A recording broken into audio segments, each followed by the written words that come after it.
think our desires are going to give birth to happiness. And what does it give birth to? Well, sorrow. We are back with another reflection on the Daily Vedantic, and today's reflection is on what desires really are. So we're told attachment is right at the root, the source of all of our agitations, all of our dis-ease in life, all of our dissatisfaction, our attachments, our desires. The Gita describes desires as wombs of sorrow. Wombs of sorrow. What a phrase. It's hard to unhear that phrase, wombs of sorrow, a womb of sorrow being our desires. I've noted that famous quote of a desire is a contract we sign with ourselves to be unhappy until we get what we want. And another way of saying that is that when we start to invest in a thought flow, it starts with a single thought, and we start to invest in another thought and another thought. Oh, that'd be pretty cool if I had that. I really want, life's pretty good, but it'd be a little bit better if I had that one last thing. We leave the shade, we're exposed under the heat. The sun starts to burn us a little bit. The thought flow gets stronger, the desire gets stronger, and the agitation until that desire is fulfilled gets stronger. It's a womb of sorrow, growing and growing and growing. And what does it give birth to? Well, sorrow. We think our desires are going to give birth to happiness. But we all know that the last 1,000 things we've desired, we got them all. We basically got them all. And save for a few that maybe you and I didn't get, we got so many out of the last 1,000 that without fail, we know out of all the things that we've gotten, they didn't provide the satisfaction,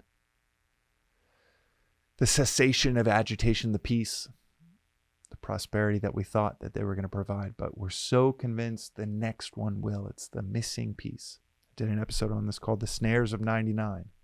It's how this is referred to within this philosophy. You got 99% of what you want, and you're caught in this trap. You just have that one last percent left. And this phrase, wombs of sorrow, takes it even further. That you're like the donkey with the carrot 3 feet ahead, just thinking, oh, it's almost there. I'm almost there. I'm almost there. And you'll walk 10,000 miles and never get an inch closer. But not only is it an illusion that one last thing is the last thing to give you lasting satisfaction, peace, but also even more, that very thought flow that becomes desire, that leads to all of these actions towards that desire, is just a womb of what will be a newborn of sorrow. You'll get the really nice car and then worry about the scratches and dings. You get the new house and it's not quite as good as you wanted. Things are breaking. You stretched yourself to the limit of your budget just to buy the house, to realize, oh my God, now I'm up to my eyeballs in a mortgage. And now there are repairs and taxes that I didn't factor in. Instead of an abode that you made your dream house in your mind, it becomes this constant agitation in your life. Wombs of sorrow. It adds a whole new dynamic to having a little bit of elbow room to acquiring a new desire, to pursuing a new desire. A little bit of elbow room because it's not just the potential carrot that you chase and chase and chase, and you never get to that peace. Or if you do, it's quite temporary. But even more, it could be a womb of sorrow. given birth to something you would have done anything to avoid altogether, had you had that foresight. How this timeless philosophy refers to desires and our attachments. Take it to the ultimate extreme, attachment to our children. It takes 10 seconds to see how that becomes wombs of sorrow when we're attached to our children. Not serving them out of love and their own development, but attached to them, keeping them close, restricting them,